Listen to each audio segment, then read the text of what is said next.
1521.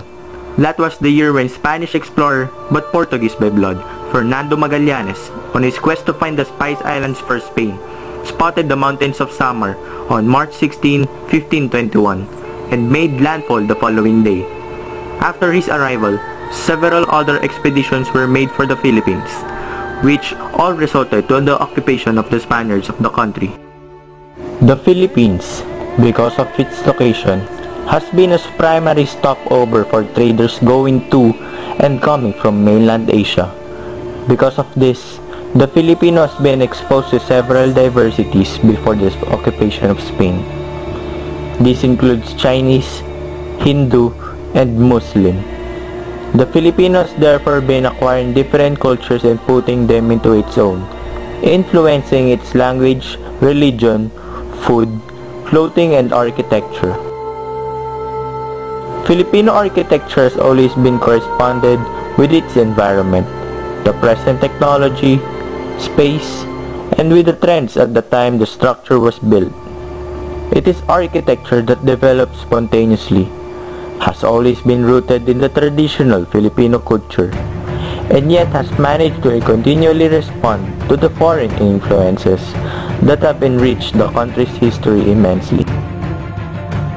The two churches contested as the oldest in the Philippines are the San Agustin Church in Intramuros and the Baclayon Church in Bohol, both of which feature domes in their respective interiors. A dome is basically an architectural structure that resembles the hollow upper half of a sphere. Together with its usage and construction goes back to prehistory, from simple dwellings in Africa to the igloos in Alaska, to the churches in Europe, and to the other different sports arenas around the world. The dome has always been associated with the heavens. The fact that it is circular and elevated has many celestial meanings. Just imagine the first circular grandeur the first human being saw floating in the sky, with its bright rays that shines all over the land, and its warm presence that maintains life on Earth.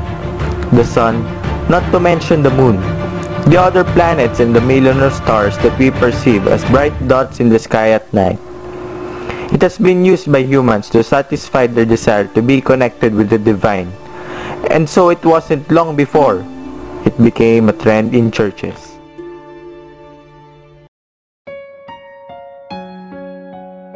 Throughout the centuries, Philippine architecture became a reflection of its various foreign influences.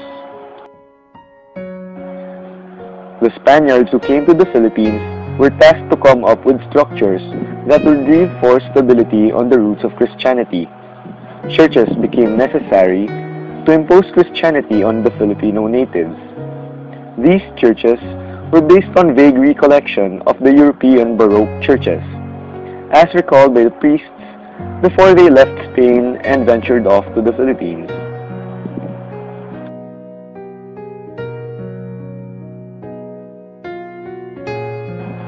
Philippine church domes came from the influences of Spanish Baroque architecture and has evolved throughout the years.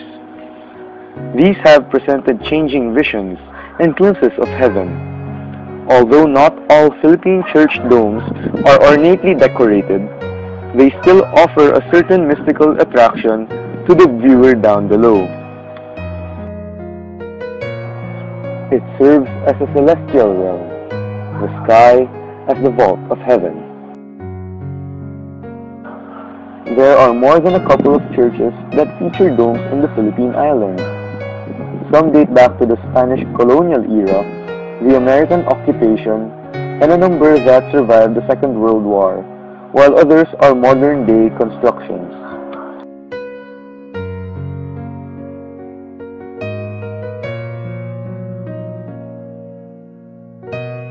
They can be found from the serene atmosphere of the provinces down to the busy streets of Manila.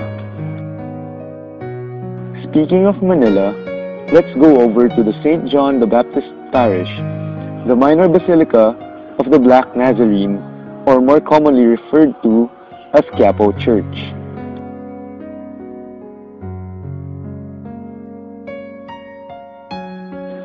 The present church sports a simple dome and is designed by Juan Nakpil in the 1930s with Baroque inspirations. It is now home to the revered image of the Black Nazarene.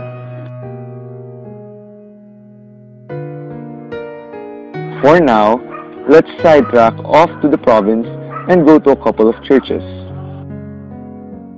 There are churches which feature simple domes, with not so much ornate decorations. Nevertheless, they still offer a certain attraction. They often have icons of the four evangelists at their bases. Some of them are the Santo Rosario Church in Angeles, Pampanga, which was founded in 1830 under the advocation of Angeles Custodios, and the Our Lady of Mount Carmel Church in Lipa City, Batangas, which was founded on May 31, 1946, just after the Second World War. Other churches feature domes which are lavishly decorated with intricate paintings.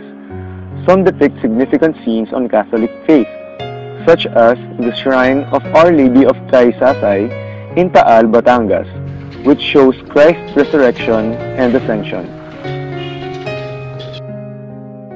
Another one would be the Basilica de San Martin de Tours in Taal, Batangas.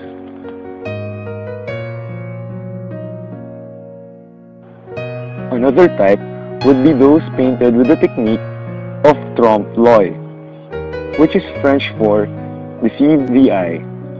This would include the Basilica de Immaculada Concepcion in Batangas City, Batangas.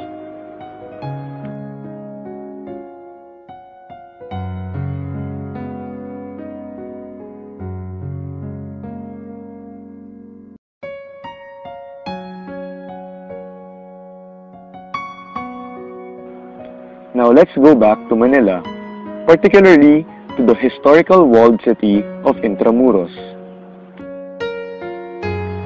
The Manila Metropolitan Cathedral Basilica in Intramuros is a prominent Latin Rite Roman Catholic basilica honoring Our Lady of the Immaculate Conception, which is the patroness of the Philippines. The dome of the Manila Cathedral features a number of stained glass works which illuminate during the day.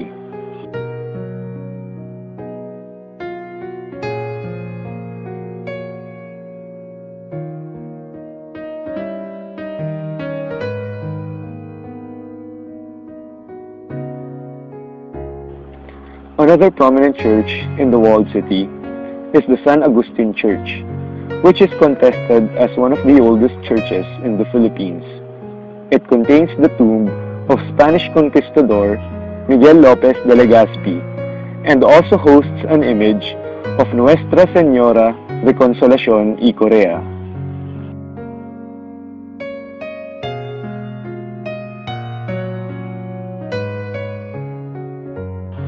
It is also decorated with the trompe-l'oeil technique, which adds a more mystic attraction together with its rich history.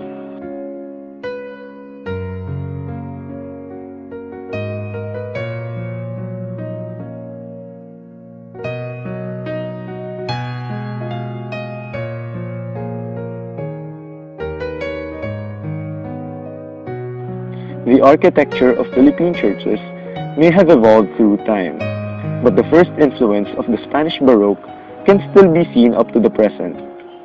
Throughout the course of time, magnificent churches were built. Some have fallen, while others stood strong. Churches are the dwelling place of God, and their domes, with their mystical and breathtaking appearances, translating stories of our faith, became our little glimpses to heaven.